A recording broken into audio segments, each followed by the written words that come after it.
انسان کو اپنی عادات اور عبادات میں فرق کرنا چاہیے. عادات اور عبادات. عادت کیا ہوتی ہے؟ ہیبٹ. کچھ کام ہم ہیبیچول کر رہے ہوتے ہیں اور کچھ چیزیں ہیبیچول ہوتی ہیں مگر وہ عبادت ہوتی ہیں.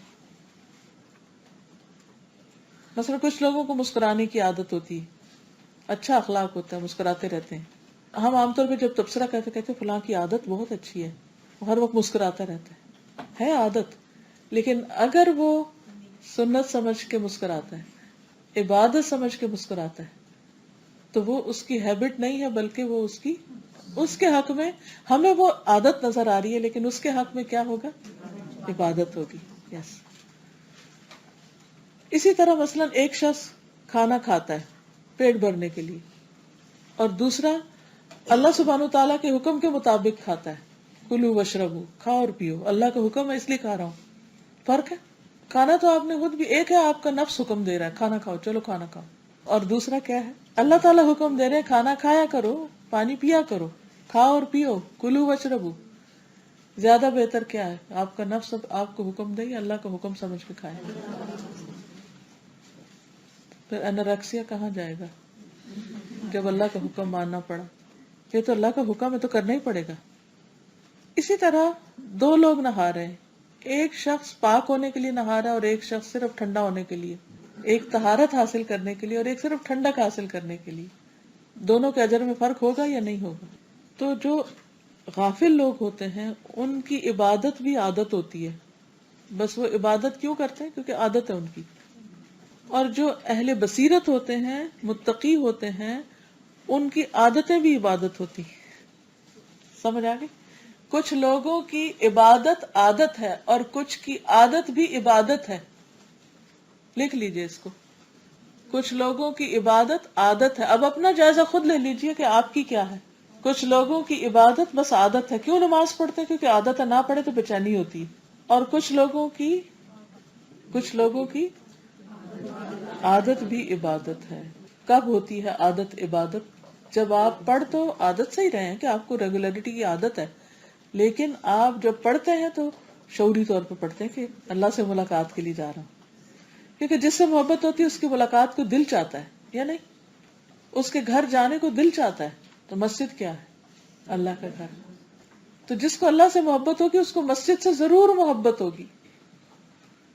اس کا دل مسجد میں اٹکا ہوا ہوگا، کب مسجد جاؤں، اس کو مسجد جانے کی ایک پیاس ہوگی. اور کچھ لوگ مسجد کی دیوار کے ساتھ رہتے ہیں اور وہ مسجد نہیں جاتے کیونکہ ان کو اللہ کی پہچان ہی نہیں، ان کے دل میں اللہ کی محبت ہی نہیں.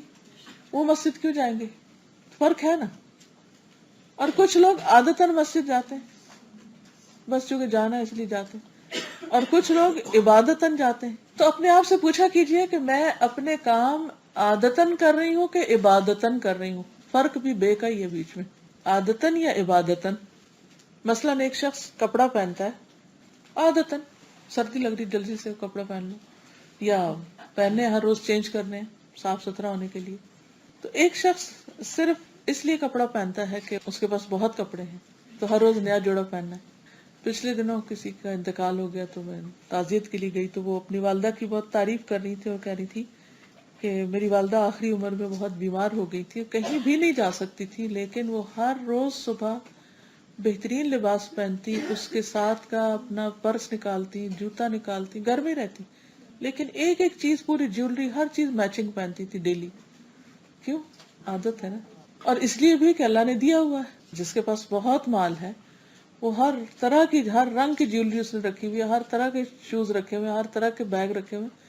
تو پھر اب اس نے پہننے ہیں، چاہے گھر بھی پہنے چاہے کہیں بھی پہنے. تو ان اللہ جمیل یحب الجمال، اللہ خوبصورت ہے، خوبصورتی کو پسند کرتے. صاف ستھرے رہو. تو نیت کی بات ہے نا کہ اگر آپ اس لیے خوبصورتی اختیار کر رہے ہیں کہ اللہ تعالیٰ کو خوبصورتی پسند ہے، تو یہ کیا بن گیا؟ عادت یا عبادت؟ عبادت بن گئی. اور اگر آپ ماڑا موٹا یا ایسی خراب سے اس لیے پہنے کہ آپ کا تقوی ظاہر ہو، تو یہ عبادت ہو گیا. یہ تو الٹا چلان ہوگا. اس پہ دھوکہ دیا تھا لوگوں کو.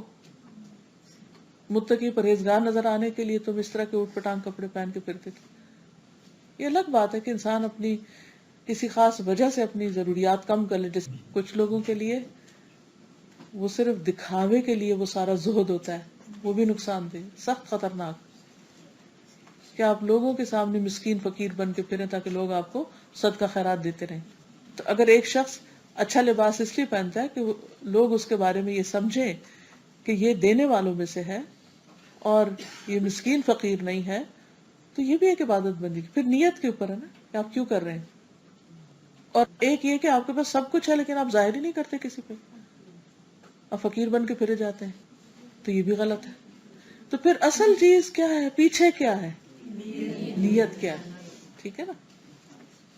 تو ان دو چیزوں کو واضح کرنا ہے فرق. پھر آپ دیکھیے کہ بعض اوقات دو لوگ ایک ہی کام کر رہے ہوتے ہیں، دو لوگ نماز پڑھ رہے ہیں، آپ نہیں بتا سکتے کہ اس میں سے فرض کون پڑھ رہا ہے اور سنت کون پڑھ رہا ہے. گھر میں ہوتا ہے نا، آپ بھی نماز پڑھے، وہ بھی پڑھ رہا، وہ بھی پڑھ رہا.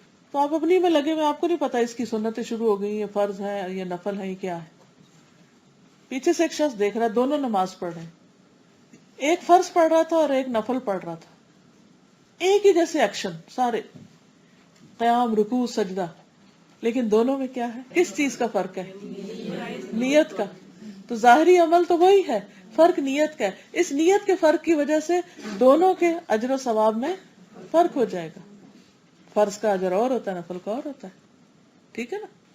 اس لیے اعمال کو ظاہر کے اعتبار سے نہیں، ان کی نیت کے اعتبار سے دیکھا جائے گا.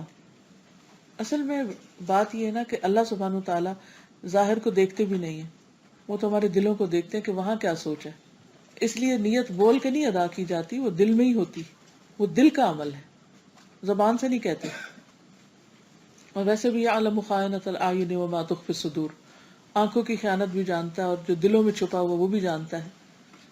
اور ویسے بھی آپ کسی انسان کے لیے تو کام نہیں کر رہے. جب کوئی آپ اچھا کام کرتے ہیں تو کسی انسان کے لیے تو نہیں کر رہے ہوتے کہ آپ کو کہنا پڑے کہ میں نے تمہارے لیے کیا.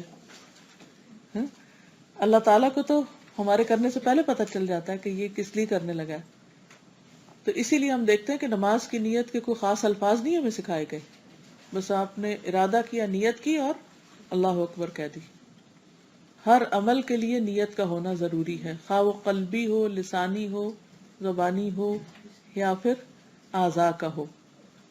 اور اسی وجہ سے لوگوں کی جزا میں فرق ہو جائے گا، نفل اور فرض پڑھنے والے کی جزا میں فرق ہو جائے گا. اب مثلاً علم کا حاصل کرنا ہی ہے، تو اگر کوئی شخص اللہ کی رضا کے لیے علم حاصل کرتا ہے تو اس کے لیے بہت بڑا اجر ہے، بہت بڑا مقام ہے. لیکن اگر کوئی دنیا حاصل کرنے کے لیے کرتا ہے تو جنت کی خوشبو بھی نہ پائے گا.